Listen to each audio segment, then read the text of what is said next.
안녕하세요. 여러분의 재간둥이 사이다 박준입니다. 자, 최상병 순직한 어머니 국방부 장관에게 편지를 보냈습니다. 7월 19일이면 아들이 하늘에 별이 된 지 일주기가 되는데 아직 수사에 진척이 없다. 누가 이 투입의 수색을 지시했는지. 그래서 국민의힘에서는 특검을 좀 반대하는 얘기 아닌가 얘기를 하고 있지만 뒤에 보면 또 박정훈 전 해병대 수사단장 또 빨리 좀 명예를 회복시켜달라라는 얘기까지 있습니다. 최상병 사건 이제 1년이 다 돼가는데요. 자, 어떻게 처리가 돼야 될지 그 부분이 주목을 받고 있는 상황입니다. 자, 최상병 사건 비롯해서 여러 가지 다뤄야 될 이슈들이 많습니다. 오늘도 시원하고 재밌는 소식들로 여러분의 출근길 함께 하도록 하겠습니다. 생방송 중에 댓글 많이 부탁드리고요. 박지훈의 뉴스 인사이다 바로 시작하겠습니다.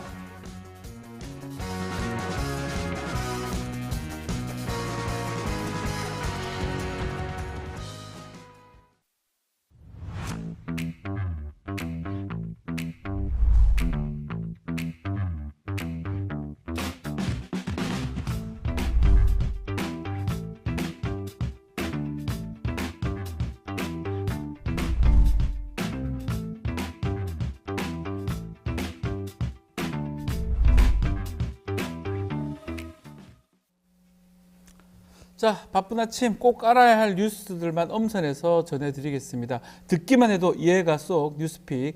오늘은 뉴스 토마토 조성은 기자와 함께하겠습니다. 안녕하세요. 안녕하세요. 네, 네 번째입니까?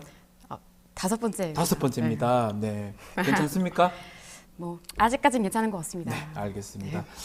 자, 지난 시간에 건의기에서 김건희 여사 명품백 수수 의혹 신고 종결 처리했다. 뉴스 전해드렸는데요. 건의기하고 별개로는 이 검찰 해당 사건 수사 진행 중입니다. 자, 결국 이 검찰 수사를 앞두고 대통령 해외 순방 동행한 김건희 여사 아직까지 조사 밝혀지지 않는 상황인데 검찰 얘기 좀 더 해보면 이재명 대표를 어제 기소를 했네요. 네, 수원지검 형사 6부가 어제 이재명 더불어민주당 대표를 네.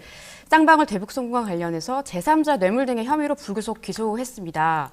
지난 7일 이 대표 측근인 이화영 전 경기도 평화부지사가 관련 사건 1심에서 징역 9년 6개월을 선고받은 지 5일 만의 일인데요. 네. 검찰은 이 대표가 이전 부지사와 공모해서 김성태 전 쌍방울그룹 회장에게 경기도가 북한에게 지급하기로 한 스마트팜 지원 사업비 500만 달러와 또 북한 측이 요구한 도지사 방북 비용 명목 300만 달러를 대납하게 했고 그 대가로 이 대표가 김 전 회장에게 쌍방울의 대북 사업에 대한 경기도의 지원과 보증을 약속한 것으로 보고 있습니다. 자, 기소할 것 같다는 얘기도 많았는데 진짜 기소를 했어요.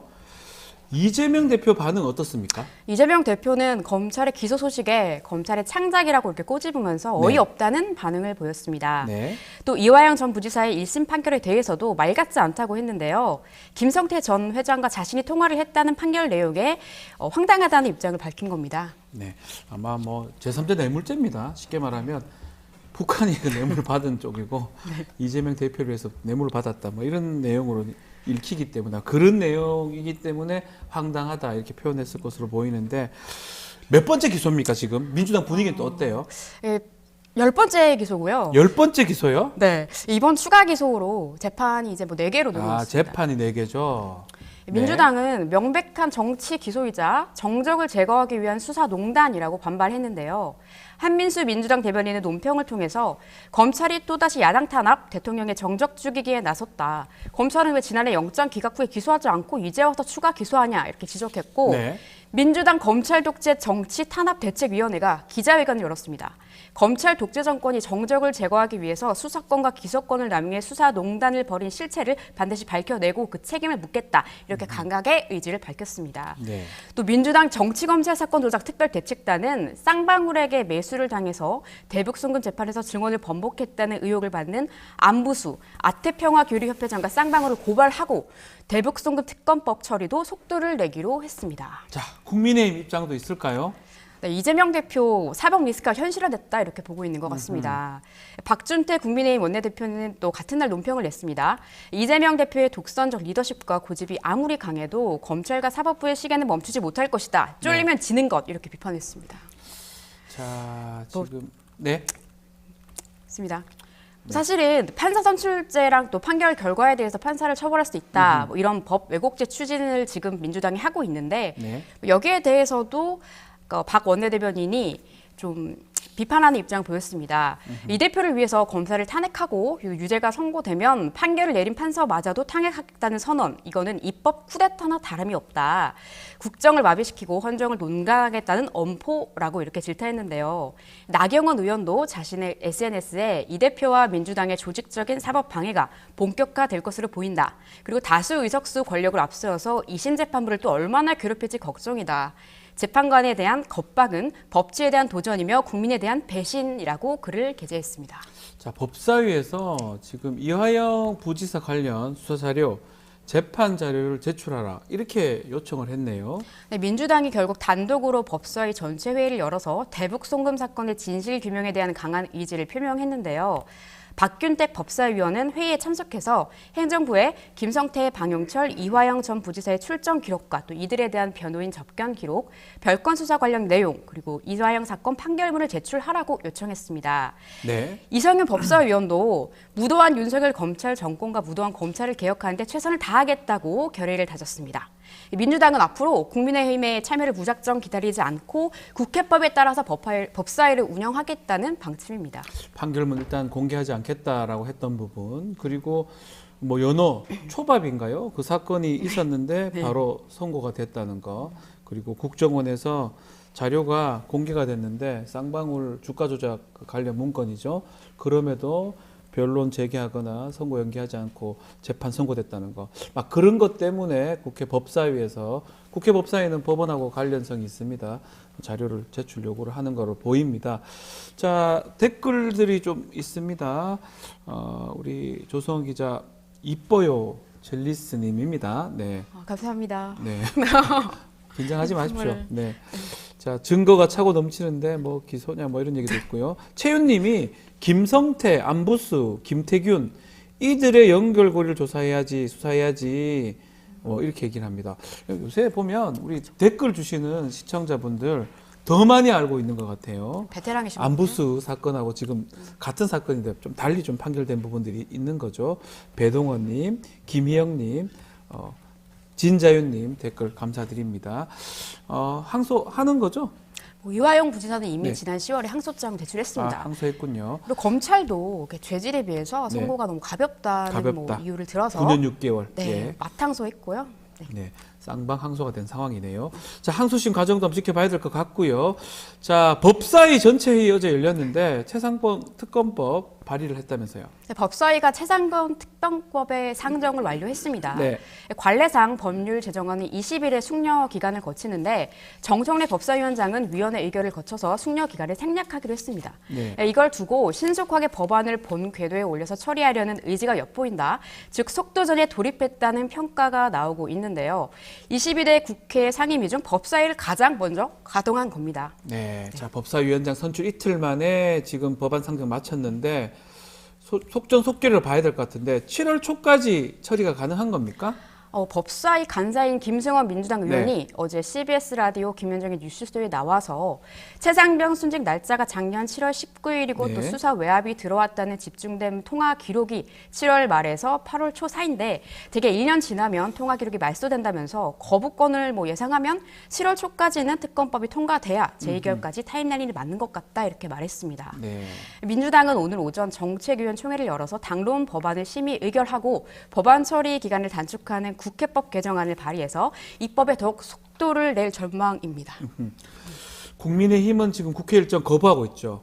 네. 근데 지금 상임위 계속 열어서 법안 처리하면 여당도 계속 이렇게 보이콧하기는 좀 힘들 것 같은데 어떻게 보십니까? 아무래도 수적으로 좀 열세하다 네. 보니까 현실적으로는 그럴 거란 전망이 우세하지만 아직까지는 맞서겠다는 입장을 고수 중입니다. 네. 국민의힘은 강제 배분된 상임위 활동에 참여하지 않고 민생과 현안에 집중하겠다는 입장인데요. 집권 여당으로서 시급한 현황은 정부 시행령으로 해결하겠다는 겁니다. 네. 장동혁 국민의힘 원내수석 대변인은 어제 국회에서 기자들을 만나서 야당이 법사위원장 자리를 다시 여당 여당에 돌려주는 등의 입장 선회가 없는 이상 추가 회동은 의미가 없을 것 같다고 말했습니다. 국민의힘은 11일에 에너지 특위를 열어서 동해 심해가스전 개발 프로젝트를 논의했고 네. 어제는 재정세제 개편 노동교육개혁 재난안전특위와 또 의원총회를 열었습니다. 정청래 법사위원장이 국민의힘한테 7개 상임위원장 자리 줄 때 지금 받아라 이런 얘기를 했어요. 줄 때 받아라. 줄 때 받아라.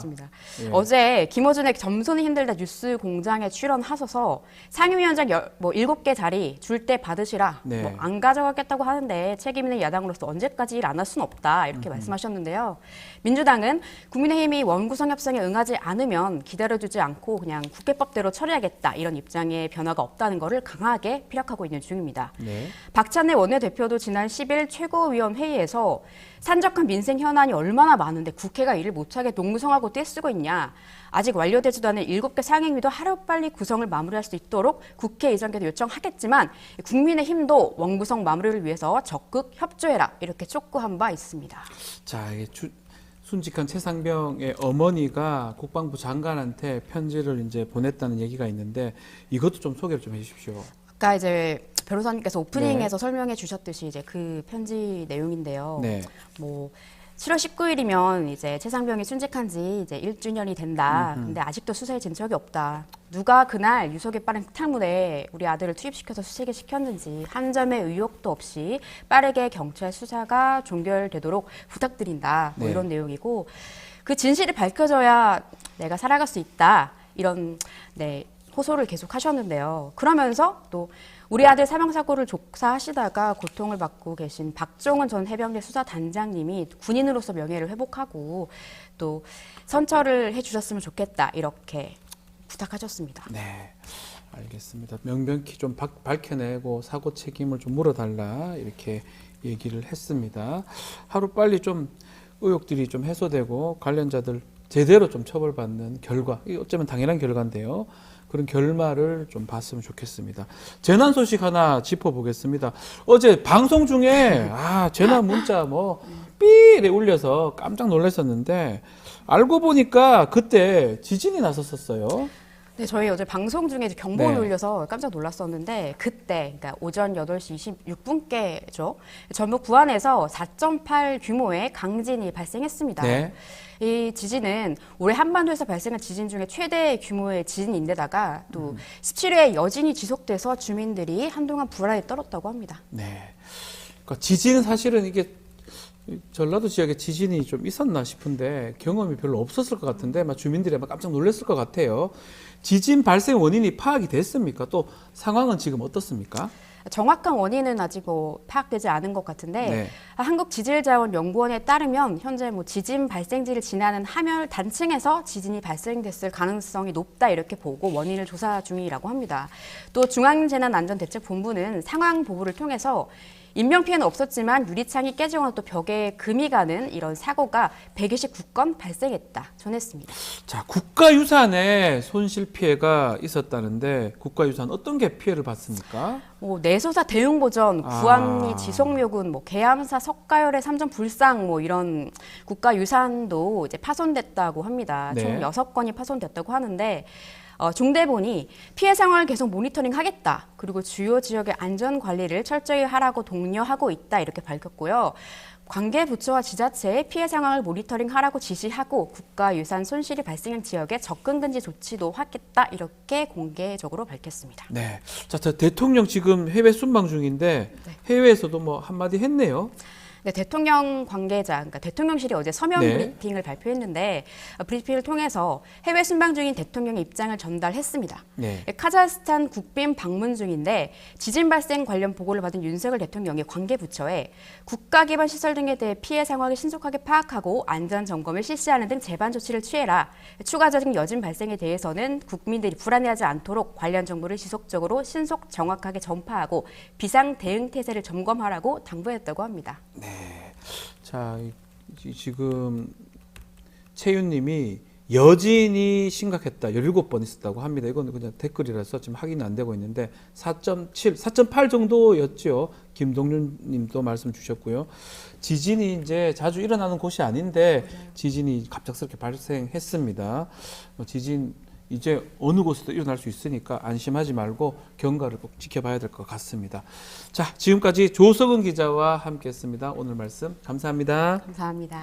생방송 댓글 참여 계속해서 부탁드리고요. 잠시 후에 대담한 대담으로 돌아오겠습니다. 조금만 기다려 주십시오.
윤석열 대통령 동해 석유 가스전 발표 이후에 연일 의혹이 터져나오고 있습니다.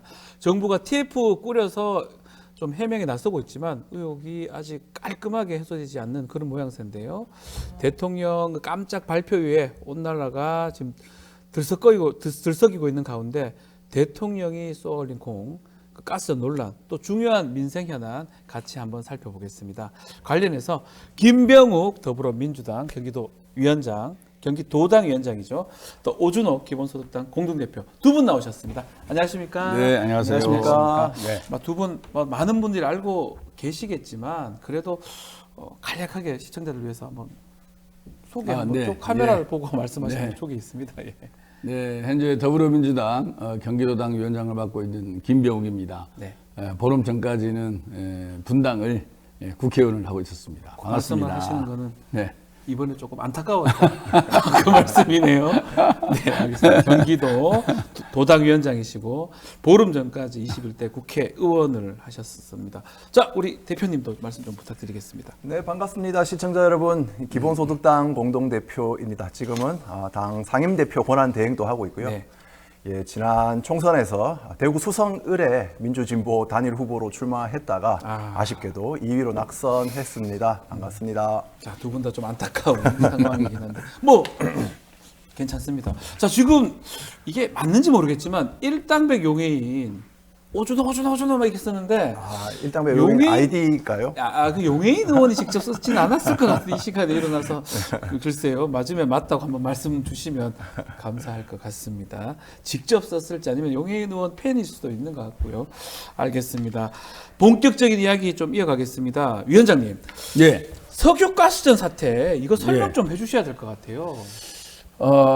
설명을 해드리면 네.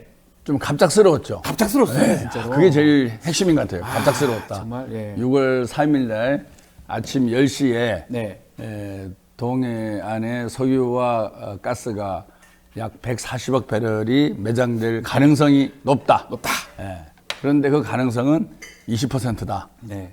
이렇게 발표한 내용이었고요. 네. 청와대 출입 기자들에게 확인을 해보니까 네. 기자들한테도 어떤 기자는 5분, 어떤 기자는 10분인 그러는데 네. 어찌됐든 9시 한 50분, 55분에 공지가 나왔답니다. 네. 대통령이 긴급 브리핑을 하겠다. 근데 그 내용은 기자들도 전혀 모르고 있었죠. 네. 그래서 그렇게 대통령이 발표하고 나서 여러 가지 의혹들이 제기가 됐죠. 제일 큰 게 과연 가능성이 몇 %냐. 제일 큰 거였고요. 두 번째, 과연 1km 이상의 깊은 수심에서 채취를 하는데 과연 채산성이 있는 건지 그런 것들에 대해서도 분석이 됐느냐. 그다음 또 하나가 액트지오라고 얘기하는 그 탐사 전문 기관에 대한 신뢰가 엄청나게 이제 거론이 됐었죠. 1인 회사다, 뭐 세금도 찬압을 하고 있었다. 과연 이 회사에 이런 국가 대사를 맡기는 게 맞느냐, 뭐 이런 것들이 제기가 됐었고요. 저는 이제 그 당일날 아침 10시에 발표하는 시점이 과연 대통령으로서 선택한 시점이 맞는 건지, 되게 주식시장에 미치는 영향이 주식시장. 워낙 큰 건데 이렇게 발표를 성급하게 장중에 하는 것이 맞는지 이런 문제 제기도 했었고요. 네. 전반적으로는 과연 그렇게 시급하게 그렇게 국민들을 깜짝 놀라게 할 만한 이슈를 대통령이 직접 그 시간에 발표하는 것이 적절했냐. 그리고 그것들이 과연 정말로 대통령이 발표할 만큼 무게감과 그다음에 가능성과 그다음에 경제성과 대한민국의 미래를 위해서 과연 바람직한 건가. 이런 부분에서 많은 제기가 있었고 결국에는 국면 전환용 아니냐 이런 어떤 의심을 자초하는 그런 발표였다고 생각합니다. 그 부분이에요. 왜 하필 직접 그 시간에 굳이 직접 발표를 했느냐. 그 부분 대표님은 어떻게 보십니까? 왜 직접 하셨나? 10시에 오전에. 그래서 왜 갑자기 그때 했느냐, 국면 전환용 아니냐라는 어떤 지적에 대해서 대통령실이 또 이렇게 답변을 했더라고요. 지금 국민들이 코로나로부터 회복되고 있는데 아직 회복도 제대로 안 됐고 또 고물가, 고금리로 얼마나 고통스럽냐. 그래서 국민들에게 희망을 주기 위해서 발표를 한 거고 총선 전부터 충분히 검토했으나 정치적 목적이었으면 총선 때 발표하지 않았겠냐라는 식으로 얘기를 하시더라고요. 그런데 저는 좀 믿기지가 않았습니다. 왜냐하면 그 발표하던 때에 한국 아프리카 정상회의가 열리고 있었는데 회담이 연속적으로 열리는 그 사이에 갑자기 대통령이 나타나서 발표를 하고 또 회담을 해야 한다면서 또 사라지셨어요. 아프리카 정상들과 회담을 하다가 갑자기 우리 국민들이 너무 힘들다고 생각을 하셨는지 갑자기 이제 국민들에게 희망의 메시지가 필요하다고 생각하셨는지 모르지만 사실 이것도 어떻게 보면 외교적 결례일 수 있을 것 같습니다. 결례일 수도 그 있다. 대체 그때 해야 할 이유가 없었던 것이죠. 충분히 검토했다면 다음 기회에 이제 해도 되는데 왜 산자부나 대통령실 측근조차도 모르게 했을까? 그리고 충분히 검토했다면서 대통령이 발표하는 이 기본 개념들이 사실 많이 틀렸어요. 틀린 것도 많았어요. 예를 들어 뭐 매장량이 얼마다고 발표했는데 이것은 그 업계에서 시추를 해서 확인되고 나서는 할 수 있는 말입니다. 지금은 뭐 잠재적인 자원량 정도로 이야기를 해야 된다는 것이죠.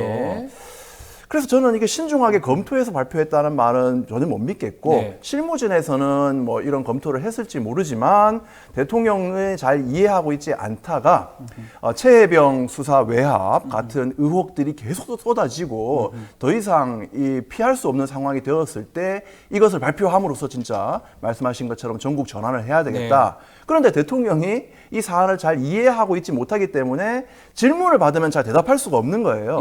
그래서 한 아프리카 정상회담 하필 그 시간을 딱 골라서 긴급하게 발표하고 다른 회담이 있다면서 사라지신 거죠. 그래서 사실 저는 자원 개발이라는 것은 매우 중요한 국가적인 사안이고 전문가와 국민들이 잘 따져봐야 되는 일인데 이런 식으로 일을 처리해서 오히려 의혹만 더 부추기고 국론이 더 분열됐다. 대통령실이 말씀하신 국민에게 희망을 과연 주었는가 묻고 싶습니다. 그 아브레우 대표가 이제 기자회견을 했잖아요. 그러면 조금 의혹이 좀 해소되거나 좀 될 거라고 생각했었는데 산자부 해명도 그렇고 아브레우 그 대표가 고문 기자회견 뭔가 해명이 더 풀리는 것 같지는 않다는 얘기도 있습니다. 어떻게 보셨습니까? 그렇죠. 이브레우 그 양반이 6월 6일 날 귀국했죠. 귀국했습니다. 방한을 했죠. 방한을 해서 귀국은 몇 아니죠. 가지 한국 사람은 그러니까 아닙니다. 방한을 한 거죠. 제가 용어를 저도 수정을 했습니다. 방한을 했는데 많은 기자들의 질문에 뭐 나름대로는 답변을 했는데 그 이후에 또 산자부의 해명도 조금 석연찮은 게 몇 가지 있었어요. 제일 큰 것이 뭐였냐면은 그 회사가 이제 소위 영업사라고 합니다. 미국에서는 영업사의 체납 사실이 있었는데 이런 중요 계약을 함에 있어서 영업사의 체납 사실을 모르고 계약한 거 아니냐라고 답변을 했을 때 산자부에서 그거는 우리의 실수다라고 인정을 해버렸어요. 그만큼 일 처리 과정이 매끄럽고 치밀하고 준비가 안 됐었다는 거죠. 그리고 사실은 이 모든 우리가 일 처리하는 데 있어서 사실은 그 회사의 진면목을 알려면 과거의 트랙 레코드를 볼 수밖에 없는 거거든요. 아. 트랙 레코드의 핵심이 뭐냐면 어디에서 어떤 일을 했고, 아하. 예, 그다음에 이 회사는 어디에 소재하고 있고, 직원이 몇 명이고, 그걸 보고 판단해야죠. 예, 세금은 제대로 내고 내고 있는지. 있냐. 기본적인 사실은 우리가 검증을 하고 계약을 하는 것은 어느 나라나 마찬가지일 겁니다. 그 세금도 안 내고. 네, 석유공사라는 대한민국의 대표적 공기업이 이런 그 석유와 가스 매장을 시추하는 전문기관을 선택함에 있어서 기본적인 것도 조사를 안 하고 계약을 했다? 네. 그럼 무언가가 있었기 때문에 이러지 않았을까라고 충분히 국민들은 의심할 수밖에 없는 거죠. 아하. 근데 그 부분을 산자부가 또 쿨하게 우리 잘못이다. 인정을 하더라고요. 그런 걸 보면은 뭔가 우리가 좀 더 알아야 될 또 알 수밖에 없는 그런 일들이 있지 않았을까라는 생각은 하고요. 저는 정말 이 문제는 우리가 대한민국이라는 나라가 정말 작은 나라에서 세계 10대 경제 강국을 이루고 있지 않습니까? 네. 그런 부분에서 자원이 참 아쉬운 부분 중에 하나죠. 정말 아쉽습니다. 아, 기름 자원만이라도 넣으면 좋죠. 있으면 우리가 얼마나 더 우리가 날개를 펴고 아, 기름 나한테 싫어할 사람 누가 있습니까? 그럴수록 정부는 좀 더 진지하고 또 국민들에게 믿음이 가는 하나의 정책과 발걸음이 필요하다는 거죠. 네. 이것을 하나 정치적 사건으로 또는 또 국면을 바꾸기 위해서 또 아까 뭐 희망을 드린다 그러는데 잘못하면 희망 고문이 될 수 있는 거 아니겠습니까? 그래서 이런 부분에 대해서는 지금이라도 저는 차근차근하게 해야 된다. 정부가 일을 처리해야 되지 않나. 이 비용 관련해서 이제 국회에서 좀 나서는 것 같습니다. 예. 민주당의 뭐 진성준 의원인가요? 정책위 의장이 진상 규명 없이는 돈 예산 안 해준다. 일단 의혹 해소해라라고 하는데 뭐 기본소득당이나 비슷하게 보고 계시는 겁니까? 예, 저는 아브레우 네. 그 대표가 첫 번째 기자회견 했을 때보다 네. 출국하기 전에 KBS와 단독 인터뷰를 한번 예. 했는데 예. 그때 의혹이 더 증폭돼서 아. 이런 정말 정치권으로부터 좀 각성을 하게 만드는 계기였다고 생각합니다. 네. 그 참 뭐 이른바 박민의 방송이라 불리는 KBS와 아, 단독 KBS 요. 인터뷰를 예. 했는데 예. 의혹에 대해서 해명을 하려고 했던 것 같아요. 근데 저는 그거를 보면서 상당히 위험할 수 있겠다라는 생각이 들었는데요. 아브레우 대표가 이렇게 말했습니다.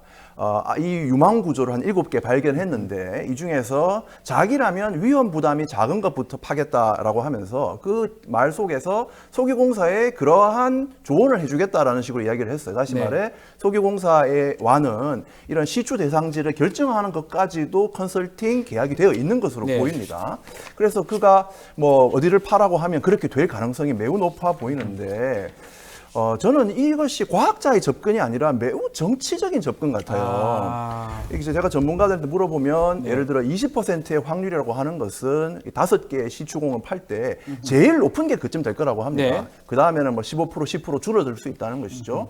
그러니까 아브레우의 접근은 기름이 좀 안 나오고 상업성이 적더라도 일단 기름이 나오기는 하는 그런 것을 파보자라고 하는 건데 이 말은 그래서 한 번은 팠어요. 그래서 국민들이 볼 때 기름이 많이는 안 나왔지만 조금 나왔네라고 하면 또 파고 또 파고 또 팔 수가 있는 것이죠. 네. 근데 그럴 때마다 이 아브레우 대표는 또 컨설팅 자문료를 또 받을 거란 말입니다. 돈 받겠죠. 이 돈을 받는다는 것이죠. 예.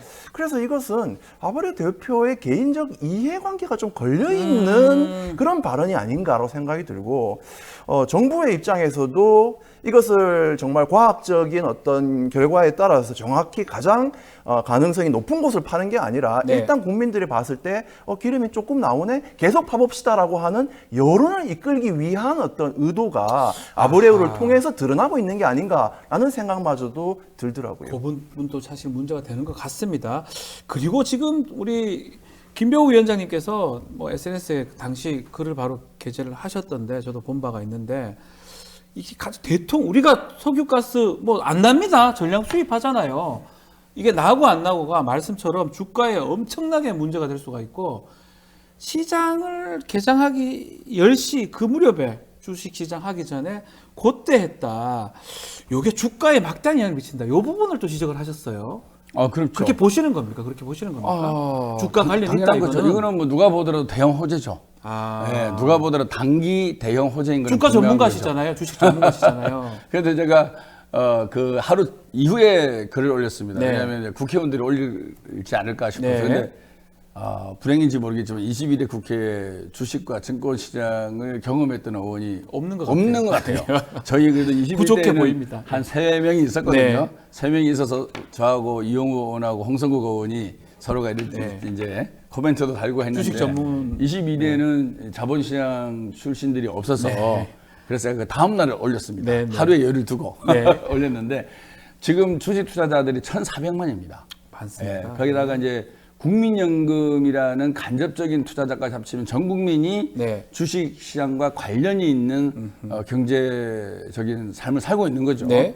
따라서 어떤 의사결정을 하고 어떤 판단을 하고 어떤 발표를 할 때 항상 자본시장을 염두에 두고 일을 해야 되는 것이 우리가 처해 있는 상황이에요. 네. 특히나 국정을 책임지고 아하. 또 국정에 있어서도 국정을 리드하고 있는 용산의 입장에서는 항상 그 개념이 있어야 되는 거죠. 네. 근데 제가 이 발표를 보고 야 정말 용산의 시스템이 무너졌나 이런 생각을 많이 했습니다. 네. 왜냐하면은 설령 10시에 발표하려고 대통령이 마음을 먹더라도 예. 주변 참모들이 말렸어야죠. 시간상 안 된다 네, 해야 이거는 된다. 시급성을 요하는 게 아닙니다. 아니다. 꼭 10시에 할 게 아니라 장 마감 후에 하든지 아. 안 그러면 다른 시간대 잡아서 예. 투자자들이 그 주식을 갖고 있는 사람들은 매도를 할지 그 주식이 없는 사람은 매수를 할지 시간적 여유를 둬야 되는 거죠. 아. 그리고 종목 선택을 할 수 있는 예. 옥석을 구분할 수 있는 또 시간의 여유를 가져야 되는 거죠.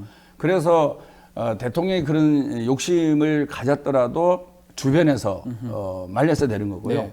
저는 이게 소통이 안 돼갖고 혹시 대통령과 주변 몇 사람 말고 나머지 이 수석들은 모르고 있지 않았을까 그럴 라는 생각이 가능성도 듭니다. 있다. 그럼 예. 완전히 단절돼 있다는 거거든요. 예. 그래서 정무적인 판단을 하는 파트와 그다음에 정말 전문적으로 자본시장과 주식시장을 아는 이 수석실과 소통이 전혀 안 돼 있다 그러면 그것 또한 문제인 것이죠. 그래서 또한 이걸 알면서도 참모들이 진언을 했는데 대통령이 묵살을 했는지 무시하고 참모들이 했으니까. 몰랐는지 또는 전혀 소통이 안 된 건지 어떤 경우를 보더라도 이거는 참 용산의 시간 자체도 안 맞다는 거잖아요. 시간 자체가 안 맞은 안 맞다? 것을 예. 갖고 분석을 해보면 용산의 의사결정 구도 자체가 전반적으로 아하. 문제가 있지 않을까라는 생각을 아하. 합리적으로 할 수밖에 없다는 거죠. 예. 그럼 어느 것이라 해당되더라도 소통이 안 된다? 그건 큰 문제죠. 그렇죠. 진언을 했는데 묵살했다? 그것도 문제고 진언조차도 못했다? 그건 무지의 소치고. 더 문제죠. 그러면 도대체가 이 용산이라는 곳이 대한민국 전체의 국정을 컨트롤하는 타워인데 이러한 시스템으로 앞으로 3년을 어떻게 이끌어갈 것인가. 네. 정말로 저는 상당히 큰 걱정을 하고요. 이거는 기본입니다. 자본시장을 아는 사람은 대기업들이나 이제 중견기업들이나 기업 공시를 하지 않습니까? 네. 영업실적 공시도 장중에 안 합니다. 장 마감 후에 합니다. 당연합니다. 예, 그래야지 오후 내내 생각하고 그렇죠. 밤에도 해서 이 겉으로 숫자를 이렇게 나와 있는데 비하인드가 무엇인지 네. 이렇게 보면서 다음날 또 매매를 하는 판단을 거거든요. 하고 하는 거잖아요. 이 이성적으로. 모든 게 가장 기본임에도 불구하고 이런 대형 호재가 발표된 것을 그것도 장중에 막 트레이딩이 일어나고 있는 그 10시에 발표를 한다? 네. 정말 있을 수 없는 없다. 일이고요. 예. 그래서 주식시장에는 서킷 브레이크라는 제도가 있습니다. 그렇죠. 너무 많이 올라가면 딱 중지시키잖아요. 서킷 브레이크는 하락된 단어인데요. 너무 많이 내려가면 안 하고, 죄송합니다. 예. 상승은 아니고 하락시인데 네. 그건 뭐냐면 주가가 일정 정도 하락할 때 한 20분간 매매를 정지시킵니다. 그렇죠. 그만큼 생각하고 판단할 여유를 주는 거거든요. 네. 그래서 주식시장이 공정한 가격을 형성하게끔 이런 금융 당국에서는 환경을 만들어주는 거죠. 네. 그런데 이런 공정 가격을 형성하게끔 환경을 만들어주는 정부 당국이 그 주가의 흐름을 왜곡시킬 가능성이 있는 시점에 중대 발표를 한다? 있을 수 없는 일이 저는 일어나지 않았나. 방글라님께서 자본시장 아는 의원이 없으면 어쩝니까? 라고. 뭐 어쩔 수 없어요. 없어요. 제가 이런 말씀 드리면 하지만요. 그래서 우리 더불어민주당은 네. 21대 3명이 있었고요. 네. 그런데 보수당이라고 하는 국민의힘은 역대 한 명도 없었습니다. 없습니까? 자본시장과 주식시장 출신 국회의원이 한 명도 없었어요. 물론 그 내용을 아는 분이 있는데 그 업계에서 일하고 저는 이제 시립직업부터 들어온 케이스고요. 네. 그리고 이제 다른 의원들은 뭐 교수님이나 뭐 이런 분들이 알고는 있겠지만 그 업계 출신이 한 명도 없다라는 것은 서글픈 현실이고 정말 국민의힘이 보수당 맞나 네. 그런 생각을 하고 있습니다. 좀 주가 얘기를 했었는데 이 테마주가 급등했습니다. 그 발표하고 그리고 또 그 아브레우 기자회견에 또 급락해 버렸어요. 뭐 알구나. 주식시장 다 알아요. 아니다 싶으면 딱 빠져버리거든요. 눈에 띄는 게 한국가스공사 임원 4명이 발표 이후에 주가가 급등하니까 주식을 전량 매도했던데 이 부분도 저는 문제가 될 것 같거든요. 뭐 범죄는 아니라고 할 수 있겠지만 그거 어떻게 보십니까? 참 저도 보도만 보면 네. 뭐 주주총회 이후에 이제 임원이 되어서 자사주를 뭐 매각하는 것이 회사의 방침이었다라고는 하더라고요. 네. 그런데 누가 봐도 좀 오비락 그 같은 시간에 왜 그때 하필이합니까? 상황이고 이게 누가 봐도 좀 이상하잖아요. 작전 세력이 개입한 것 예. 같은 느낌이 들죠. 실제로 한국가스공사 주식도 급상승을 했다가 했고, 또 훅 떨어지더라고요. 떨어졌어요. 네. 사실 한국공사 자체는 이 유전과는 관계가 없습니다. 네. 유전은 석유공사가 하는 거긴 한데 그래서 뭐 좀 더 보도를 지켜봐야 되고 만약에 해프닝이라고 할 수도 있을 텐데 저는 윤석열 정부의 이번 발표가 앞서 말씀 주신 것처럼 얼마나 국민들에게 이런 혼란과 불신을 줬는가 네. 그런 상황에서 이제 발생한 문제라서 국민들에게 어떤 좀 더 부정적인 그런 감정을 갖게 된 것 같습니다. 자, 지금 이게 한 말씀만 더 예, 말씀 드리면요. 주십시오. 이게 이제 오비락일 수도 있는데 이게 이제 저희가 언론에 나온 것은 매도 시점이 6일인가 7일인가 이렇게 나와 있을 거예요. 네. 근데 이제 그거는 이제 정산 후, 그러니까 우리는 주식이 3일 결제입니다. 네. 그러니까 실질 매도한 날은 3일, 4일이에요. 아. 3일이 언제냐면은 윤석열 대통령이 예. 이 주제를 발표한 날이고요. 날. 4일은 그 다음 날이거든요. 그러니까 오비락 치고는 너무 날짜가 딱 맞는 거죠.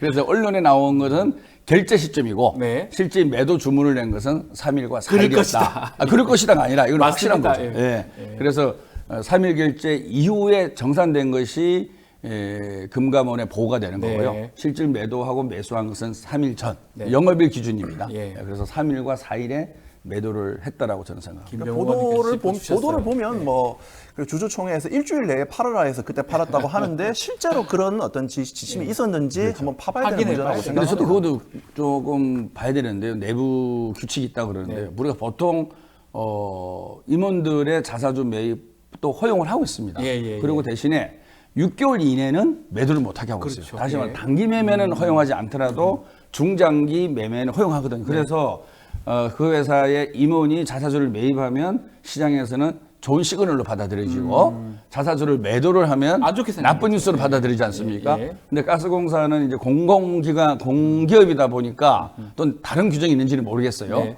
하지만 일반적인 자본시장법에 따르면 조금 특이한 변명을 하고 있다. 네. 이런 말씀을 좀 드리고 싶습니다. 자, 결국 이렇게 의혹이 가중되는 상황인데 대통령 부부 해외에 지금 순방 중입니다. 뭔가 논란만 던져놓고 가버렸다 이런 비판도 있는데 어떻게 보십니까? 대통령은 뭐 내치를 이유로 외교를 포기할 수는 없지 않냐 또 이렇게 말씀을 하셔요. 근데 지금 누가 봐도 이것은 김건희 여사를 공식 석상에 복귀시키려고 외교를 이용한 거 아니냐라고 의심될 수밖에 없는 것 같습니다. 네. 마침 또 순방에 맞춰서 국민권익위가 김건희 여사의 청탁금지법 위반 네. 의혹에 대해서 배우자를 제재하는 규정은 없어서 사건 종결한다라는 어이없는 또 결정을 하지 않았습니까? 네. 김건희 여사가 이번에 비행기에 오를 때 에코백을 들고 올랐는데 에코. 누가 봐도 참 명품백 논란을 그냥 밟고 가겠다, 무시하고 가겠다라는 뜻을 좀 분명히 한 것 같아요. 네. 대통령이 지금 해결해야 되는 국가 내적인 현안이 정말 부지기수지 않습니까? 대표적으로 이번 뭐 동해 유전에 대한 의혹도 있지만 6개월째 가고 있는 이 의사 파업, 예. 의사의 이제 큰일 다가오는 났어요. 어떤 휴진 문제 어떻게 해결할 났어요. 겁니까? 예. 국민들의 생명과 안전이 지금 볼모로 잡혀 있지 않습니까? 네. 게다가 지금 북한의 오물풍선 이거 국민들이 얼마나 불안해하고 있습니까? 사실 대통령이 지난해에 예비비 500억 원을 써가면서 외교를 많이 다니셨습니다. 네. 충분히 다니셨고요. 지금은 이 국내 문제 해결에 먼저 좀 집중을 하셔야 될 때다라고 생각합니다. 그러한 외교를 김건희 여사 방탄에 이용하는 것 같아서 매우 좀 씁쓸하네요. 어떻게 보십니까, 위원장님께서는?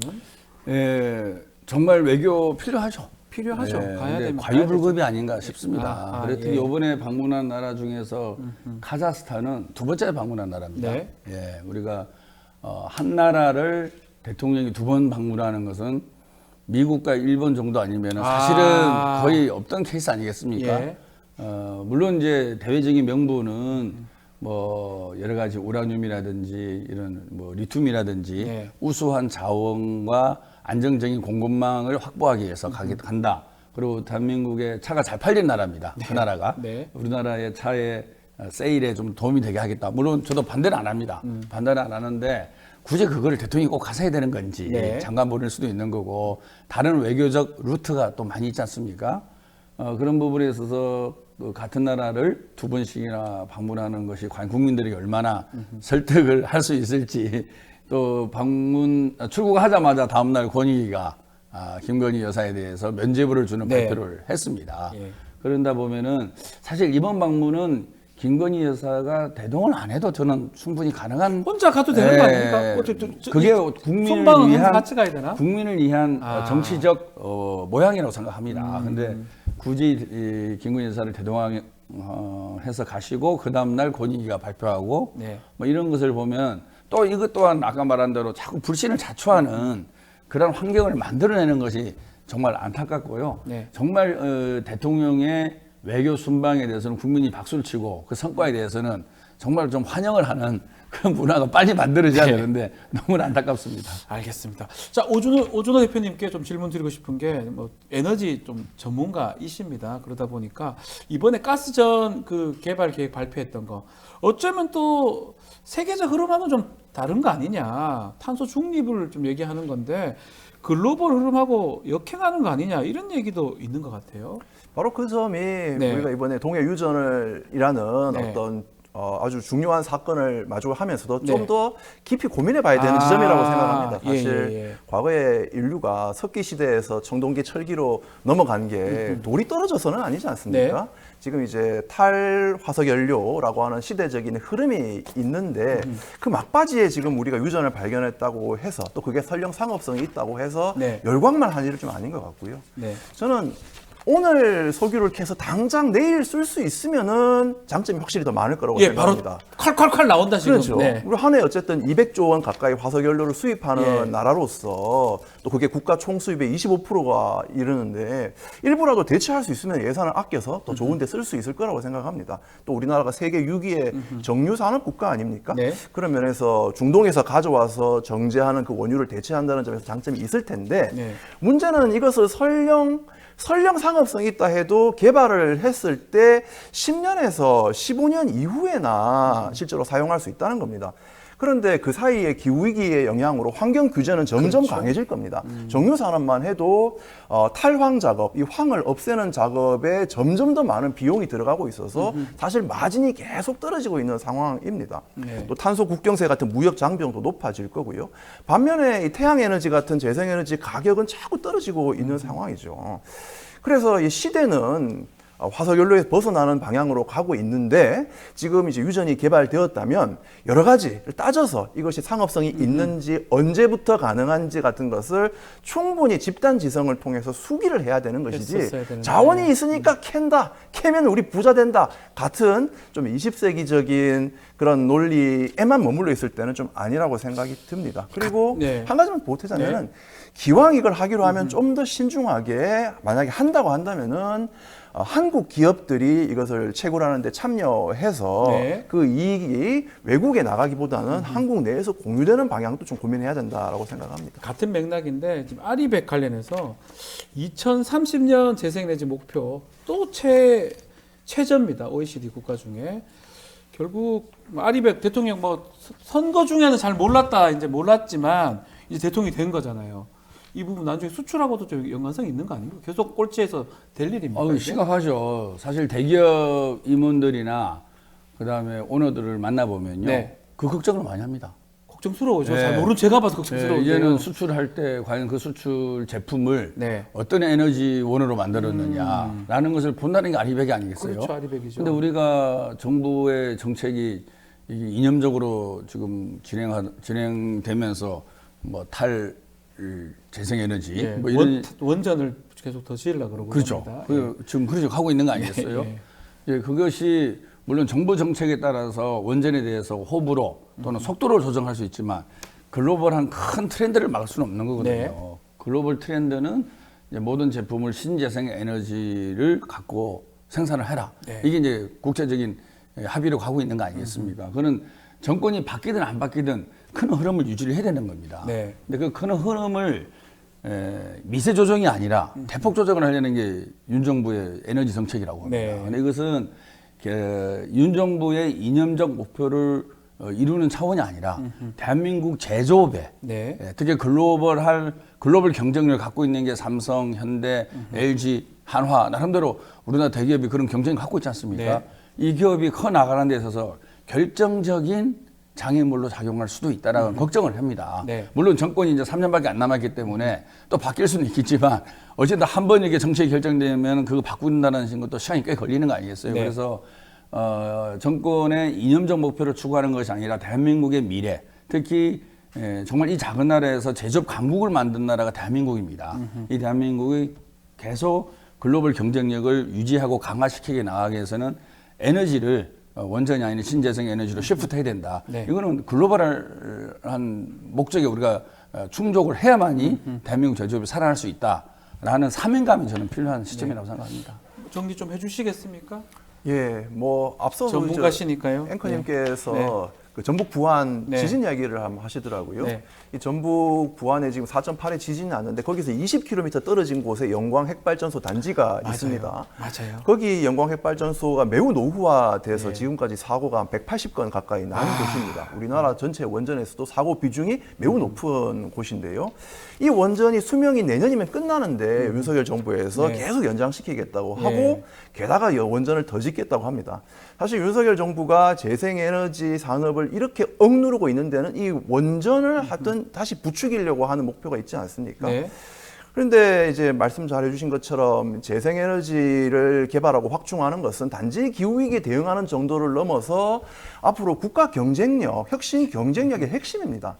아마존 같은 기업들이 한국에 재생에너지가 없기 때문에 이제 투자해서 후순위가 될 거라고 경고하기까지 그렇죠. 했습니다. 예. 그래서 국가적인 비전을 봤을 때 탈원전을 점진적으로 해 나가면서 재생에너지를 확충해 나가야 되는 아주 그런 국가적인 방향이 분명히 있어야 되는데 거기서 너무나 지금 이탈해 있고 그 이탈해서 다시 복귀할 수 있는 골든 아워가 점점 줄어들고 있는 것이 너무 안타까워서 안타깝다. 이번 국회가 정말 집중적으로 좀 해결해야 되는 문제가 이 에너지 정책의 방향을 바꾸는 거다 이렇게 생각을 합니다. 알겠습니다. 아유, 좀 해야 될 얘기가 좀 더 많은데 오늘 시간이 다 돼서 오늘 이야기는 여기까지 끝입니까? 끝입니까? 다음에 또 더 모셔서 스튜디오 모셔서 또 말씀 너무 멀어요. 들어보겠습니다. 알겠습니다. 자, 오늘 말씀 감사합니다. 김병욱 위원장, 오준호 대표님과 함께했습니다. 감사합니다. 감사합니다. 네, 수고하십시오. 수고하셨습니다.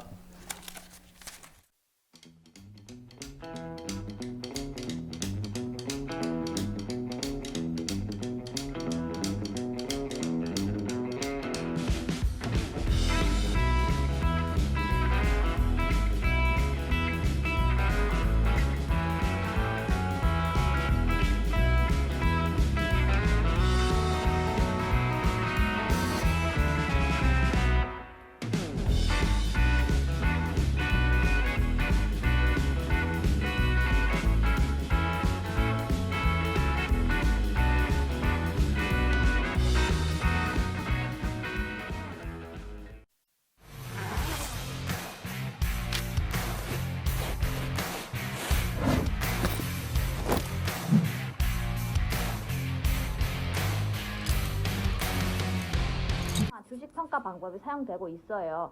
그 다 들어봤죠 이거? 이건 기본이잖아. 이거 모르는 사람 있어? 자, PAR 뭐야? 라는 거. 그치. 그게 주당 시장.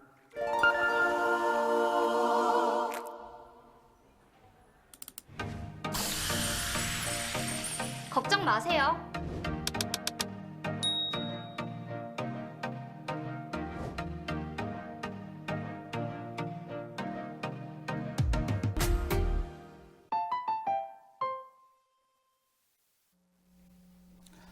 매주 목요일 톡쏘는 정치 이슈 김필성 변호사 또 신주 변호사는 이슈 삼합 시간입니다. 두 분 함께합니다. 안녕하세요. 네, 안녕하세요. 네. 자, 검찰 이야기 좀 해보겠습니다. 이재명 대표 기소를 했어요. 세 가지 혐의입니다. 뭐 뇌물, 제3자 뇌물죄, 뭐 남북교류협력법 위반 등등, 또 외국환거래법 위반도 있는 것 같아요.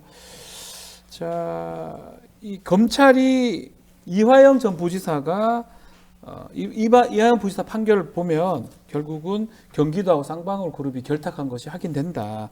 그래서 기소를 했습니다. 이 추가 기소 어떻게 봐야 됩니까? 일단 개인적인 의견이라는 네. 걸 전제라고 말씀을 드리면 네. 저는 수사를 좀 더 할 줄 알았어요. 수사를. 예, 그러니까 이대로 기소 사실은 제가 판결문이 아직 공개가 안 됐기 네. 때문에 저희도 못 봤기 때문에 판결문을 분석하지는 못했습니다만 이제 뭐 검찰이나 뭐 언론에서 보도되는 거와 달리 좀 뭐 보도 자료나 이런 거는 봤는데요. 뭐 아직 좀 자료가 부족한 거 아닌가, 수사를 더 할 가능성이 있지 않을까 싶은 생각은 했는데 바로 기소한 것이 조금 저는 이제 좀 급하게 한 것 같다는 생각이 들고요. 지금 이제 뭐 이화영 전 부지사의 판결을 통해 네. 결탁한 게 확인이 됐다는 식으로 얘기를 했다는데 뭐 좀 전에도 잠깐 이제 뉴스픽 시간에도 말씀하셨습니다만 동일한 사안에 대해서 다른 판결이 있지 않아요? 예. 안부수 판결형 다릅니다. 예, 판결에는 쌍방울이 주가 상승을 노리고 대급육 사업을 했다는 사실을 인정을 했거든요. 네. 그러니까 지금 사실 서로 갈려 있는 판단이 다른 판결이 두 개 존재를 하고요.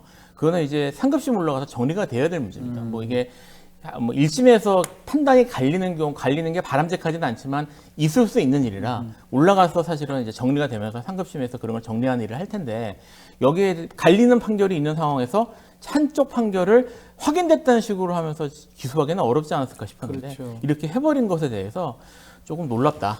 이게 수원지법의 두 부입니다. 제가 기억에 11부, 15부로 알고 있는데 안부수 판결했던 곳하고 이제 이화영 지난 판결했던 곳 판결 이유가 좀 다 달라요. 네. 그렇다면 우리 김비성 변호사님 말씀처럼 더 조사를 할 필요가 있을 것 같은데 그냥 한쪽 판결 그게 맞다고 보고 추가 기소를 한 거거든요. 뭐 검찰은 네. 당초에 기소를 하려고 영장도 청구했었기 때문에 예. 준비가 됐었던 상태였고요. 아하. 그런데 이게 그냥 뭐 안보수, 뭐 대북 송금 이런 걸 다 떠나서 네. 이 이재명 대표가 당시에 검찰 앞에서 이제 얘기했던 부분은 100억이라는 돈, 그러니까 네. 우리나라 돈으로 100억이잖아요. 800만 100억입니다. 달러가. 예. 100억이라는 돈을 생면부지 단 한 번도 만난 적이 없는 자에게 나를 위해서 써달라라고 서로 간에 말을 맞춘다는 게 말이 되냐. 네. 100억이라는 돈이 매우 큰 돈이잖아요. 그런데 그렇죠. 오로지 나의 정치적인 이익을 위해서 북한에다가 이 돈을 경기도가 내야 될 돈을 대납해달라. 이런 이야기를 하기에는 단 한 번도 만나지 않고 뭐 지금 진술, 김성태의 진술만으로는 이화영 부지사가 보고를 했고 뭐 전화 통화를 한 적이 있다라고 하는데 네. 그런 게 실질적으로 과연 신빙성 있는 진술로 저는 받아들여졌다는 게 너무 의문인데 네. 재판부는 이 김성태 회장에 대해서 건실한 중견 기업의 CEO로서 진술의 신빙성이 있다라고 판단을 했어요. 네. 그런데 이 김성태 회장의 범죄 전력도 재판부도 다 확인을 했을 텐데 이게 쌍방울의 어떤 주가 상승, 주가 부양을 위한 그런 자금이었다라는 것을 배척을 해버렸는데 그것은 기존에도 김성태 회장이 다른 사람이 아니라 김성태 회장이 주가 조작으로 판결을 받은 유죄 판결을 처벌받은 전력이 네, 있죠. 유죄 판결을 받은 전력이 있습니다. 그런데 그걸 단순히 모든 게 김성태의 진술이 신빙성이 있다라고만 배척하기에는 건실한 중견기업의 CEO다. 그게 이유라는 게 좀 납득하기가 어렵다. 네. 그리고 김성태 진술을 뒷받침하는 내용으로는 이화영 전 부지사의 진술 그리고 안보수의 진술이 있었는데 이화영 전 부지사는 진술을 번복을 했어요. 그렇다면 안보수는 왜 진술이 그렇다면은 기존 자신의 판결을 받을 때와 달라졌나? 이 진술의 변경 과정에서 최근에 뉴스타파가 보도한 걸 보면은 쌍방울 측에서 안보수의 딸에게 거처를 마련해 줬다. 아하. 예, 이렇게까지 다 지금 그 아태협회 직원도 그렇고 쌍방울 측 직원도 그렇고 다 이런 교차적으로 지금 내부자의 폭로가 나오고 있습니다. 그렇다면 안보수도 김성태와 마찬가지로 지금 안보수의 그 법정 진술 내용을 보면은 왜 진술이 바뀌었습니까? 네. 그랬더니 제가 당시 초반에는 구속이 돼 있어서 좀 몸이 안 좋고 기억이 나지 않았는데 지금 이렇게 기억을 해보니 새롭게 기억이 분명해졌습니다. 이렇게 발언을 해요. 네. 그런데 진술이 가만히 생각해보면 오래 지나서 갑자기 분명해졌다. 이런 건 재판부에서 배척을 하거든요. 그런데 이걸 받아들여줬다라는 것으로 보여지기 때문에 매우 이런 채택한 진술 내용도 의심스럽다. 그래서 이 안부수 판결문, 이화영 판결문 전부 다 이재명의 제3자 뇌물죄 기소하는 근거로는 매우 빈약하다라고 보여집니다. 이화영 재판을 좀 들여다보면 조금 눈여겨봐야 될 부분이 국정원 문건이 공개가 됐잖아요. 네. 그리고 뭐 연어 초밥 뭐 그 사건들이 있다면 재판부 입장에서는 뭐 변론을 제기하거나 좀 더 심리할 수 있는 아니 그럴 필요가 있는 상황 아니었나요? 그럴 필요가 있는 상황이었죠. 그건 충분히 당연한 이야기고요. 저희가 다 법조인 예. 변호사지만 예. 일반적인 재판부라면 그런 요청을 이제 변호인 측에서 한다면 일반적으로 받을 것 같긴 한데요. 그래 그런 충분히 지금 의혹이나 네. 이런 것들이 상당히 강하게 이제 네. 지역이 됐고, 그래서 적어도 거기에 대해서 추가 자료를 이제 제출을 하고 그러니까요. 변론할 기회는 줬어야 된다고 네, 봅니다. 근데, 최소한. 예, 근데 그런 것들 없이 그냥 판결이 됐고요. 네. 그리고 지금 아까 말씀하셨던 것처럼 판결문을 보지 못했습니다. 네, 판결을 공개를 하지 않았어요. 공개하지 않았기 때문에 알 수 없지만 나온 보도된 내용에 따르면 그 김성태의 진술은 건실한 기업인이라고 믿으면서 예. 믿으면서 국정원 문건을 믿지 안 않았다는 믿죠. 거예요. 안 믿었던 거란 말이 안 말이에요. 되죠. 예. 근데 이제 지금 문제가 제가 좀 전에 말씀드렸던 안부수 판결에서 네. 국정원과 동일한 내용의 판단이 있었고, 그렇죠. 그러니까 이게 국정원이 어쨌든 뭐 정보기관이 수사 정보기관이 이제 만든 보고서를 믿지 못하고 그 주가 조작 정보가 있는 김성태 회장의 말을 믿었다는 것이 과연 이게 믿을 수 있는가? 그리고 그러니까요. 뭐 그런 이제 문제가 있는데 지금 전반적으로 이 수사나 이런 것들에 대해서 의혹을 가질 만한 그런 정황이 발견이 됐으면 어쨌든 한번 들여다보고 네. 그리고 그렇게 하는 것이 절차상으로도 맞았던 것 같아요. 결국은 판사는 그런 겁니다. 쉽게 말씀드리면 이런 배척되는 반대되는 증거가 있으면 어느 증거를 믿을냐예요. 그거를 채택하고 내가 이걸 믿었기 때문에 이런 사실관계를 인정하는 건데, 그러니까 간단하게 말하면 국정원이 진술 증거가 있고 김성태 얘기가 있습니다. 이 둘 중에 하나를 채택을 해야 돼요. 상반된다면, 양립할 수 없다면. 근데 김성태 걸 믿었다는 거잖아요. 근데 이쪽이 맞다는 얘기들이 많이 나오면 한 번 더 심리를 하거나 하는 게, 저도 군 판사를 해봤지만 너무나 당연한 건데, 뭐 본인이 다른 데 인사 가야 되는데 그거 미루고 선고를 하고 가야 된다. 그러면 좀 더 미뤄가지고 선고할 때까지 더 미뤄서 해도 될 것 같은데, 그 부분이 전 좀 납득이, 사실 전 진짜 안 가거든요. 그렇죠. 같은 법조인으로서. 예. 이제껏 끌었는데 뭐 더 끈다고 뭐 이상해집니까? 그러니까 유죄 예단을 가졌다라고 네. 지금 이야기가 나오는 게, 지금 전부 그러니까 한 일방적인 이야기만 듣겠다라는 그 판결문이 공개되지 않았다 하더라도 네. 지금 이 채택된 증거들이 나오지 않습니까? 김성태의 진술이라는 게. 그리고 사실은 판결문이 공개되지 않았지만 이제 기자들이 입수를 해서 이제 어떻게 보면은 일부 보도를 하고 있어요. 그런데 김성태의 진술 위주로만 지금 네. 다 보도가 또 나오고 있어요, 연속적으로. 뉴스타파를 제외하고요. 그렇다면은 오로지 김성태의 진술만 믿었다는 것이 판사의 유죄 예단이 없고서는 과연 이게 가능한 것인가? 네. 그렇기 때문에 판사의 재판에 대해서 불신을 할 수밖에 없는 거죠. 그런 상황입니다. 그리고 이제 범죄는 그겁니다. 아직 모르시는 분들이 많아서 계속 설명드리면, 제3자 뇌물죄, 이게 다른 범죄도 있지만 핵심인데요. 제3자 뇌물죄는 북한한테 제3자, 그러니까 북한한테 뇌물을 줬는데 이재명한테 이익을 주기 위해서.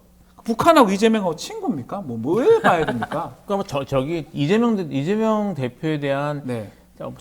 기소의 전반적인 취지는 거의 비슷해요. 목적은 네, 네. 정치적으로 이익을 보기 위해서. 그렇죠. 정치적으로. 예, 그러니까 이게 이제 성남 FC 건도 그렇죠. 네, 다 정치적으로. 마찬가지입니다. 네. 뭐 저기 지금 예를 들어 미래 같은 경우도 네.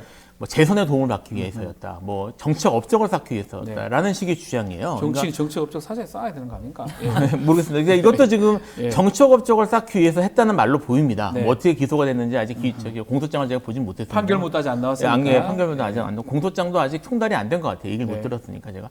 근데 어쨌든 이것도 뭐 그 제3자 뇌물, 북한에 이렇게 뇌물을 주면서까지 뭐 대북 사업에 있어서의 무슨 성과를 이런 거를 내고 싶었던 것이다라고 네. 구성을 하지 않을까 싶은 생각은 들어요. 그렇죠. 예, 근데 이제 이게 지금 마찬가지로 지금 뭐 지금 이제 이 사건도 같은 식으로 구성이 되겠지만 이게 그 다른 지금 기소된 사건들도 이재명 대표가 뭐를 구체적으로 어떤 불법 행위를 했다 이런 게 있는 게 하나도 아니고요. 없어요, 지금. 하나도 없습니다. 뭐냐면 대부분 그냥 정책 뭐, 이익을 봤다. 뭐 그들이 했는데 이재명과 공모했다. 이재명이 알고 있었다. 네. 이런 얘기거든요. 그런 내용, 근데 이제 그 고리가 사실은 매우 약합니다. 예. 뭐 이제 그거는 이제 변론에 관계된 거니까 제가 좀 말씀드리기 어려운데 네.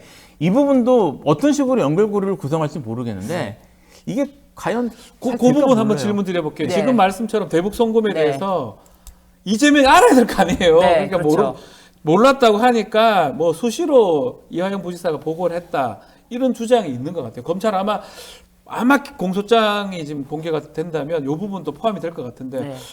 어떻게 봐야 됩니까? 보고 했다는 본인은 말했다가 또 아니라고 또 얘기를 하거든요. 이화영 지사는. 그러니까 지금 이화영 지사만 지금 이야기를 뭐 하면서 부지사, 이화영 부지사만 그 당시에 검찰의 회유 그런 게 압박이 있었다라고 한 것이 아니고 당시에 이제 경기도 그 국장 신명섭인가요? 예. 그 신 국장도 최근에 같이 이제 이야기를 했어요. 검찰의 회유가 있었다. 네. 검찰의 회유가 있었고 그 당시에 이화영 부지사를 만나서 자신이 구속된 것에 대해서 이화영 부지사가 굉장히 심리적으로 정신적으로 압박이 있었다. 그리고 진술 맞추기에 대해서 자신의 담당 검사가 주선을 해서 이화영 부지사 3번을 만났다. 네. 이렇게 이야기를 했잖아요. 그렇기 때문에 검찰이 당시에 이것을 기소하기 위해서 사전 보고를 도지사인 이재명 도지사에게 철저하게 사전 보고를 했다라는 검찰의 이런 논리는 사실은 입증되는 증거가 없다라고 봐야 되거든요. 그렇기 때문에 지금 굉장히 무리하게 제3자 뇌물죄에서도 말씀하셨지만 제가 봤을 때는 심지어 이제 만약에 민생지원금을 지급한다. 전 국민에게 민생지원금을 지급하는 것도 네. 이재명 대표의 그러니까요. 정치적인 이익을 위해서 민생지원금을 지급했다. 이게 뭐 이런 식으로. 법리를 좀 확대하면 윤석열 대통령이 병사들 월급 올려주는 거 이것도 범죄가 될 수가 있어요. 그러니까요. 정치적 이익을 이익이잖아요. 위해서. 이익을 위해서. 예를 들어서 좀 전에 네. 말씀하셨던 석유 시추. 예, 이것도 문제가 될 수 있어요. 정치적 이익을 위해서. 이게 5천억이 든다면서요. 정치인은 뭐라도 얘기를 잘못하거나 그거 관련돼서 뭐가 더 있으면 그러니까 이건 법이라는 거는 또 특히 형법 재형법정주의를 하잖아요. 무진자 학대할 수는 없는 거예요. 우리가 지금 예상하는 거는 딱 이런 거잖아요. 내가 뭔가 엄청난 이익을 받기 위해서 아니면 어떤 사람이 그 사람한테 이익을 받기 위해서 부탁을 하기 위해서 정말 가까운 누구한테 줬을 때 그럴 때 제3자 뇌물죄 되는 거잖아요. 그쵸. 공무원이나 이럴 때. 사실상 그러니까 받는 사람하고 이익을 보는 정치인 네. 이제 또는 이제 그 공무원하고 사실상 같은 위치가 위치로 돼야 볼 수 있는 돼야 그런 게 되는데. 있어야 됩니다. 근데 북한과 그러면 북한은 이재명을 이재명하고. 이제 사실은 그런 법리적 문제가 있죠 사실은. 알겠습니다. 그래서 사실은 판결에 대해서 우리 좀 댓글에 나옵니다. 우리 국민들이 지금 법조인 되겠다. 하도 이런 거 자꾸 나오니까 별의별 게 나오니까 우리 국민들이 법조인 되겠다 이런 얘기가 되고 판결문을 빨리 공개를 해야 되겠죠. 그래야 분석도 될 것 같고요. 곧 공개가 될 것 같긴 한데요. 자, 민주당이 이런 가운데 판사 선거로 좀 뽑자. 판사 선출제. 또 판사도 좀 처벌할 수 있는 법 왜곡죄. 요걸 좀 거론하고 있습니다. 이게 어떻게 봐야 됩니까? 아니 지금 재판에 대한 불신이 이게 네. 단순히 뭐 몇몇이 제기하는 것이 아니라 국민들에 대해서 네. 국민들이 사법부를 불신한다라는 건 굉장히 큰 문제 아닙니까? 그렇죠. 사실은 저희도 이제 상담을 할 때 일단 기본적으로 이제 상담을 오시는 분들은 다 사법부에 대한 불신 갖고 계십니다. 그렇기 기본적으로? 때문에 네. 기본적으로 갖고 계시기도 하고 그리고 뭐 전관 필요한 거 아니냐 이런 이야기도 직접적으로 다 하십니다. 왜냐하면 너무나 믿을 수가 없기 때문에 내가 최소한 그 판사 아니면 나를 뭐 기소할 수 있는 그 검사와 인연이라도 있는 사람을 선임해야 되는 거 아니냐. 네. 그렇게 전관 예우에 대해서도 일반인들이 다 공공연하게 그렇게 해야지 내가 불이익을 덜 받는 거 아니냐라고 생각을 하거든요. 그런데 이렇게 또 한 번에 도저히 납득할 수 없는 판결이 나왔기 때문에 이런 것에 대해서 판사가 정말 영구히 자신의 자리를 보존할 수 있는 자리가 아니다라는 거를 좀 인식을 해야 된다. 그리고 이 판사 선출제라는 것도 사실 굉장히 이제 우리 법조인들 입장에서는 낯설고 네. 과연 판사를 선거로 뽑는다? 이게 말이 되나라는 생각을 할 수 있지만 네. 뭐 미국에서는 연방은 아니고 주 판사는 다 이렇게 선출직으로 뽑지 않습니까? 네. 그런 제도도 있다라는 것을 지금 당장 이걸 시행한다 이런 게 아니라 네. 논의로 올려놓고 판사직에 대해서도 법관의 독립을 해치기 위한 삼권 분립을 해치기 위한 것이 아니라 이만큼 국민들의 신뢰를 받는 재판을 좀 해야 된다. 그런 거를 좀 각성하는 게 아닌가. 저는 좀 그런 의미에서 접근하고 싶은데 당장 제도를 마련할 안 수는 없지 되겠죠. 않습니까? 네네. 배심제가 맞는 거 아닌가 이 생각도 들어요. 배심제가 사실 단점도 있어요. 완전 많죠. 네, 많습니다. 네. 그 미국 같은 경우에는 그래서 배심제 재판을 줄이려고 하는 네. 움직임도 있습니다. 그래서 근데 뭐 지금 우리나라 같은 경우에는 일정 정도 배심 재판을 도입을 해야 된다라는 것에 대해서는 뭐 사실 다들 이제 전문가들은 네. 의견을 일치하고요.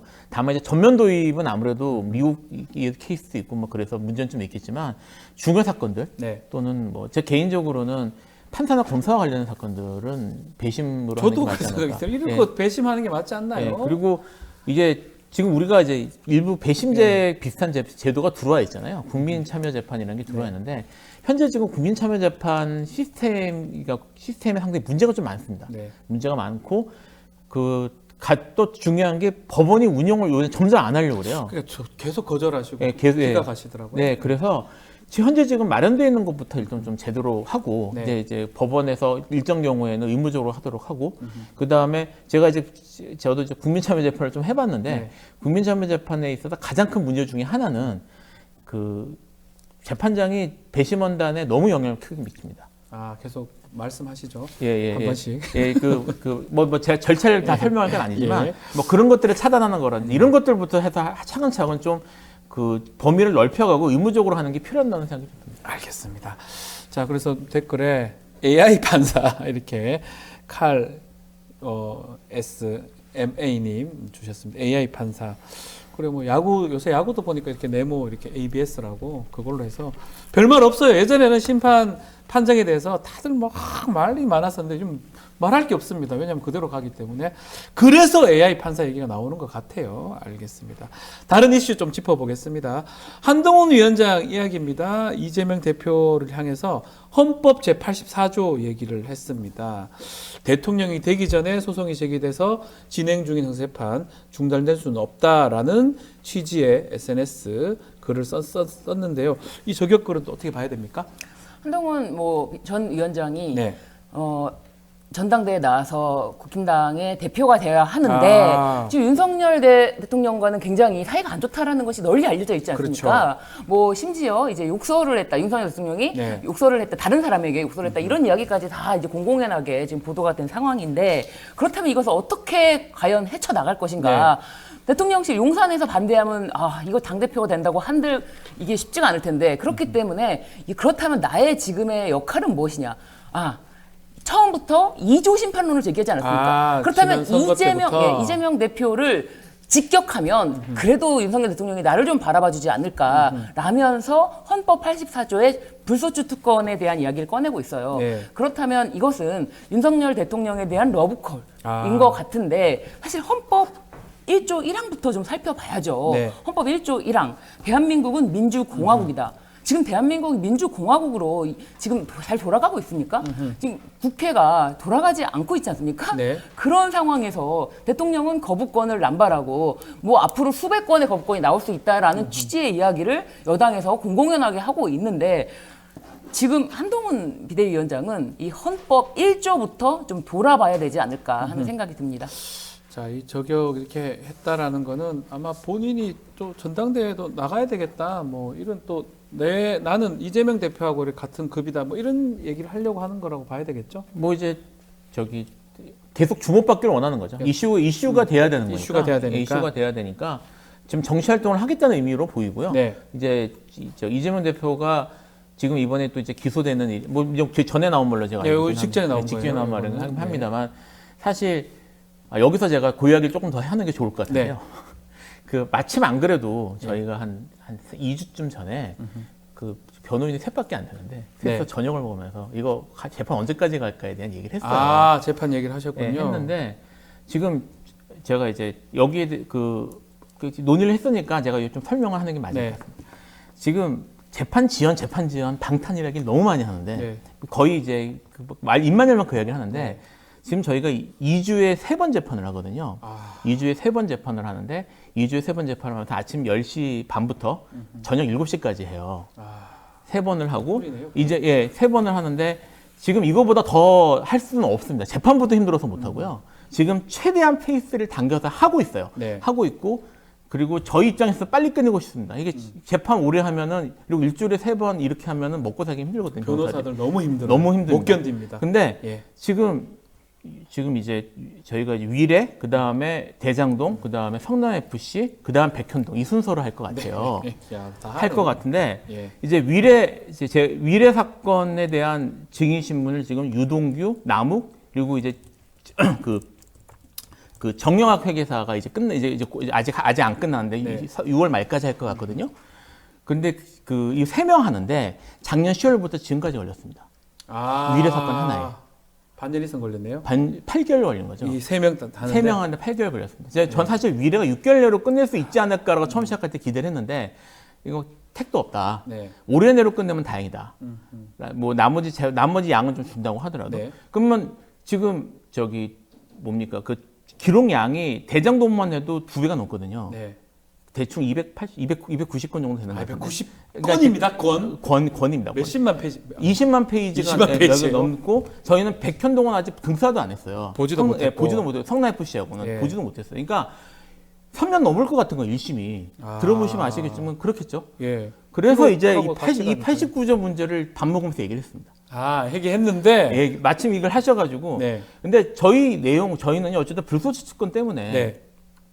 이게 계속 진행되는 건 말이 안 되는 것 같고 적어도 중단되거나 사실은 학자들은 공소 취소를 했다가 나중에 재기소하는 식으로 가는 게 맞다라는 식으로 지금 보고 있어요. 그러니까 이건 주든 학설하고도 안 맞거든요. 그러니까 요건 뭐 하여튼 이런 경우 없었기 때문에 예, 그런데 없었기 때문에 저희도 그래서 저희는 큰일 났다. 우리 그때까지 그럼 이거 매달 이것만 해야 되고 끝날 수가 없는 거냐 그러면. 그럼 뭐 1심만 그러면 대법원까지 그럼 한 10년 해야 되는데요. 그럴 수도 있으니까 이건 큰일 났다. 이런 저희는 얘기를 했어요. 인생에 얼마를 이 사건에 투자를 하시는 겁니까? 그러니까 돈을 얼마나 더 받아야 되냐. 얘기도 했습니다. 어쨌든 예. 그래서 제가 어쨌든 절대 지연하고 하지 않고 저희야말로 정말 빨리 하고 빨리 싶은데 끝내고 싶다. 끝내고 예. 그렇다는 거 하나 하고요. 지금 이 문제가 어쨌든 계속 이슈가 되니까 여기에 대해서 한동훈 위원장이 입을 대면서 전 위원장이 네. 입을 대면서 정치적으로 계속 주목받기를 원하고 있는 것 같다. 뭐 이런 생각이 듭니다. 국회 이야기도 잠시 좀 해보겠습니다. 민주당 11개 상임위 단독으로 구성을 했습니다. 자, 그러니까 국민의힘이 또 15개 특위를 또 가동했더라고요. 대통령한테 거부권 건의를 하고 22대 국회 첫 시작 어떻게 보고 계시는지요? 지금 국민의힘은 투표를 통해서 네. 민심을 얻고 그런 것에 대해서 이제 선거가 끝났잖아요. 이제 관심이 없는 것 같아요. 네. 이제 민생이든 뭐든 국회에 들어가서 이야기를 할 생각은 안 하고 오로지 지금 장외투쟁 나오진 않았지만 거의 지금 그 분위기예요. 네. 지금 밖에서 15개 특위를 가동했다고 하는데 전혀 놀고 있는 모습을 보일 수는 없으니까 아하. 특위를 가동했다고 하지만 여기는 입법권이 없습니다. 국회에 들어가서 일하지 않는 모습을 국민들이 언제까지 참아줄 수 있을까요? 사실 지금 다 이제 국민의힘의 그 소속 국회의원들이 영남에 많이 치우친 것도 사실이지 네. 않습니까? 지금 여의도에는 관심도 없다라고 보여지는데 초선 의원들은 오히려 그래도 7개라도 받고 들어가야 되는 거 아니냐라고 하는 이야기도 있다고 합니다. 그런데 지금 들어가느냐 마느냐 의총을 몇 번 해봐도 그 비율이 들어가지 말자 6대4 이런 식으로 나온다고 해요. 지금 글쎄요 언제까지 안 들어올 수 있을까? 이게 어쨌거나 특검법, 최상병 특검법에 대해서 재결 넘어오면은 네. 거부권 행사하고 넘어오면은 이제 부결하러 들어와야 될 텐데 그때까지 안 들어오고 부결하러만 들어온다. 그리고 다시 일을 안 하고 다 놀고 있다. 그러면은 세비를 반납해야죠. 세비 반납해야 네, 된다. 세비를 반납해야 된다. 네. 언제까지 저럴지는 지켜봐야 될 것 같은데 이것도 하나 짚어보시죠. 국민권익위원회가 김건희 여사 그 명품 가방 수수 의혹 관련해서 결국은 신고할 의무는 없다 이렇게 얘기를 했습니다. 권익위 판단도 어떻게 평가하십니까? 제가 옛날 사서 삼경의 얘기가 생각이 났어요. 아, 4서 3, 그런 것도 하십니까? 거기에 예. 얘기에 이제 유명한 얘기가 있습니다. 예는 일반 백성까지 내려가지 않고 형벌은 대부에까지 미치지 않는다. 네, 들어본 것 같아요. 예, 네. 라는 말이 있습니다. 예. 이제 그게 옛날 신분제 사회를 반영한 건데 예. 사실 이번 정권 들어와서 형벌은 대부에 미치지 않는, 귀족에 미치지 않는구나. 네, 기족에 가지 않고 위로 올라가지 않고. 라는 생각이 많이 들었어요. 권익위 판단이 지금 뭐 여기서도 몇 번 얘기가 나왔습니다만 사실 이게 뭐 청탁방지법 이게 문제가 아니라 뭐 이거야말로 뇌물. 이거 뇌물. 예, 이게 뇌물. 진짜 말하 제3자 뇌물. 뭐 그 제3자 뇌물이에요. 북한하고 이재명이 아니고. 그 말씀이죠. 네. 뇌물 또는 아니면 알선 소재 뭐 이런 것들이 문제될 수 있는 사안인데 여기에 대해서는 아무도 얘기를 하지 않아요. 뭐 검찰이 하고 있다고 하지만 이게 어떻게 진행되는지는 현재로 믿을 수도 없고 그래서 이게 우리가 아직 사실 얘기가 아직 오래된 책이라 그 공자보다 더 오래된 책이라 우리가 BC 한 800년, 900년 이 정도 세상에서 살고 있구나 아직 이런 생각이 좀 들었어요. 묵직한 얘기를 또 주셨네요. 그런데 순방 가셨어요. 그리고 김건희 여사는 본격 좀 공개 행보를 하는 건데 우리 신 변호사님은 이 김건희 여사의 이 공개 행보는 어떻게 보십니까? 김건희 여사가 순방을 나갈 때는 네. 이제 에코백을 들고 나갔어요. 이제 국민들에게 나 에코백 드는 여자야 라고 딱 이렇게 심지어 동일한 에코백을 이제 작년에 사용했던 동일한 에코백을 사용하고 나갔는데 막상 나가서 외국에서 이제 다른 사진을 보니까 에코백을 사용하지 않고 계시더라고요. 그래서 이게 뭐냐, 아니 너무 보여주기식이 너무 이렇게 체화된 거 아니냐, 국민을 너무 우롱하는 게 아니냐, 이거는 진짜 국민들에게 뭔가 연출하는 모습을 너무 많이 보여주고 사실 국민 건의기가 아니라 국민 건의위원회다. 한 사람만을 위한 위원회다라고 지금 SNS에 나올 정도로 지금 모든 국가기관은 오로지 대통령의 배우자를 위한 어떤 털어주기식 그리고 꽃길 깔아주기식이고 언론도 연일 칭찬 일색인데 전혀 그것에 대해서는 국민들의 의혹은 해소되지 않았다. 의혹을 해소하기 위해서는 말씀하신 것처럼 특가 알선 수재라든지 그리고 뭐 뇌물죄 적용 여부에 대해서 적극적으로 검토하는 모습을 보여야 해소가 되고, 해소가 안 된다면 결국은 특검으로 국민들이 열화와 같은 응원을 보내줄 것이다 라는 생각이 듭니다. 알겠습니다. 자, 오늘 이슈삼합 여기서 마무리를 하겠습니다. 김필성 변호사, 신유진 변호사와 함께했습니다. 오늘 말씀 감사합니다. 감사합니다.